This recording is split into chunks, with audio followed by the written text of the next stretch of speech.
Hola a todos, en el vídeo de hoy vamos a contar una serie de leyendas e historias que están relacionadas con el pueblo de los Miwok. Y les voy a contar dos y un poquito más de estas leyendas que nos hablan acerca de esta cultura que lamentablemente con la llegada del hombre blanco comenzó a diezmar significativamente. Y ya para 1910 se dice que casi el 90% de esta tribu de indios nativos de América, de nativos americanos, había desaparecido. Casi el 90%. Y realmente nos han dejado leyendas, historias de su religión, de su cultura realmente muy hermosas. Una de estas leyendas nos habla de que precisamente de una roca gigante, este monolítico grande que se encuentra en este parque nacional aquí en Estados Unidos, Yosemite, que es conocido como el Capitán, este monolítico de 900 metros de altura y 1600 metros de ancho. Es realmente uno de los emblemas de esta reserva, como si fuese una roca bien, pero bien grande. Y hay toda una leyenda de cómo surgió esta roca y el significado. La traducción en el idioma de los Miwok, cuando se lleva al castellano, sería precisamente ese, el capitán. Y de hecho la historia nos dice, la leyenda nos cuenta de que habían dos osas en este caso. Porque hay que decir que en este caso Yosemite significa oso pardo. Y de ahí la historia. Dice que había una osa con sus dos, o sea, es uno de los pequeños ositos, y se había dormido sobre una roca pequeña que había. Cuando despertaron en la mañana, la roca había crecido a una altura tal que llegaba a la luna, dice la leyenda. Entonces, imaginen la desesperación de los animales del bosque cuando los demás osos comenzaron a pedir ayuda a todos los animales para rescatar a la osa con sus ositos a esa altura en esta roca que no podían alcanzar ellos. Dice la leyenda que se reunieron todos los animales y el primero que se ofreció de voluntario fue el ratón en subir esta gran roca y llegar para rescatar a los osos. Dice la leyenda que el ratón comenzó a subir y solamente llegó hacia la mitad y no pudo más.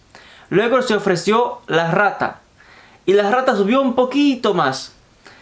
Finalmente, cuando todos los animales hubieron intentado rescatar a los osos, el último que se ofreció fue el gusano. Imagínense, un gusanito se ofrece a rescatar a los osos. Y todo aquello fue como un hazmerreír. Pero el gusanito comenzó a subir, a subir, a subir. Y le tomó días y días y días y días hasta que finalmente llegó. Cuando llegó a la cima, ya para ese tiempo la osa con los ositos habían muerto. Y solamente se quedaban los huesos. Así que el gusano tomó uno de los huesos consigo para traerlo de vuelta y mostrarle a todos los animales cómo había llegado a la cima. Y cuando así lo hizo, dice la leyenda que todos los animales estuvieron contentos y gozosos y danzaron alrededor en regocijo. Esta es una de las leyendas que encontramos de estos indios, de estas personas nativas que habitaron esta región, los Miwok.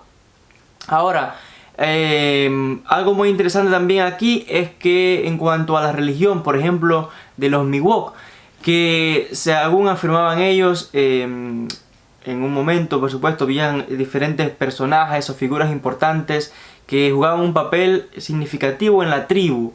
Y uno de ellos eran los que nosotros llamamos, entre comillas, hechiceros.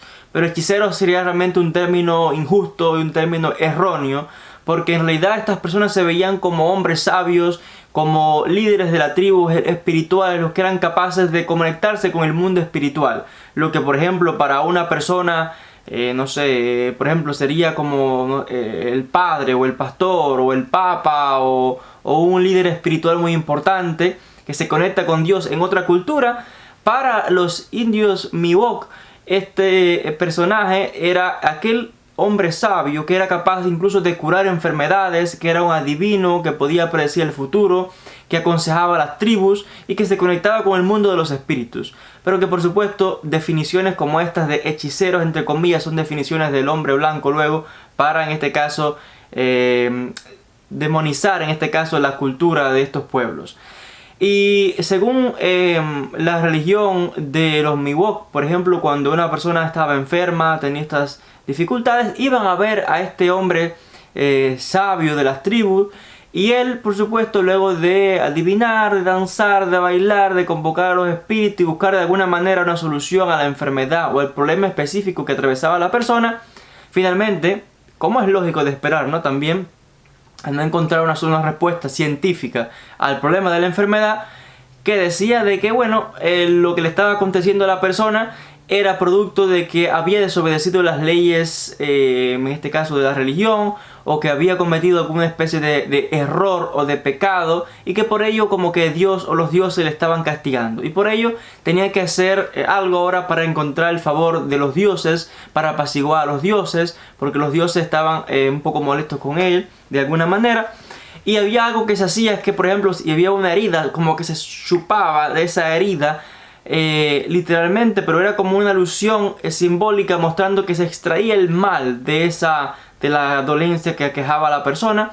Y en este caso incluso tenemos historias que nos hablan de que las personas recuperaban la confianza y se sanaban, quizás psicológicamente o quizás lo que fuese que aquejaba pues funcionaba.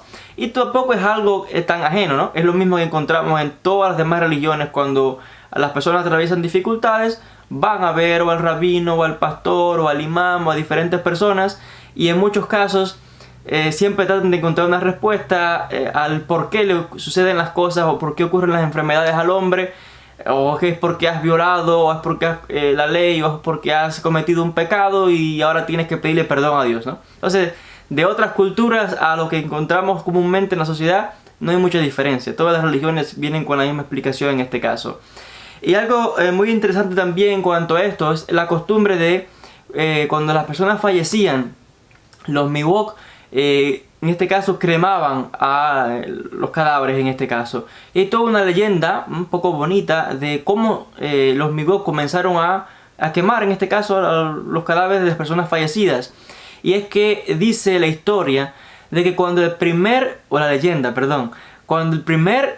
ser humano falleció, el coyote se encontraba a su lado. El coyote pensó y dijo: voy a despertar a esta persona que ha muerto, lo que nosotros llamaríamos de resurrección, entre comillas. Pero le hace esta afirmación al pájaro, y el pájaro le dice: no lo hagas. Y dice el coyote: pero es que no me gusta ver a la gente morir. El pájaro le responde: no lo despiertes, porque si lo despiertas te voy a picotear el cráneo hasta abrir un agujero. No despiertes a esta persona, porque si despiertas a esta persona, habrían demasiados habitantes en el mundo y no habría comida para todos. Dice la leyenda en este caso de que el coyote estuvo complacido con esta respuesta, porque el pájaro le afirmó que siempre nacerían nuevos seres humanos para reemplazar a otros y continuar poblando el planeta. Cuando el coyote escuchó esta respuesta, estuvo satisfecho y arrastró este cadáver hasta un fuego que había. Y desde ese mismo día en adelante, los Miwok, esta tribu de nativos americanos, cremaron o comenzaron a cremar los cadáveres de las personas fallecidas. Entonces aquí vemos una serie de historias, de leyendas mezcladas en este caso también con el folclore, con la religión, y realmente son muy interesantes de estas tribus que en un momento habitaron Norteamérica, y que ya mencioné, con la llegada del hombre blanco, con las diferentes enfermedades que llegaron también de Europa, etcétera, se diezmaron todas estas tribus de manera realmente brutal. Pero que estas leyendas también han llegado hasta nuestros días, realmente muy hermosas, y que nos dejan apreciar y conocer un poquito más de estos pueblos y culturas del pasado. Hasta aquí este vídeo, gracias a todos por la atención y hasta una próxima transmisión. Gracias a todos.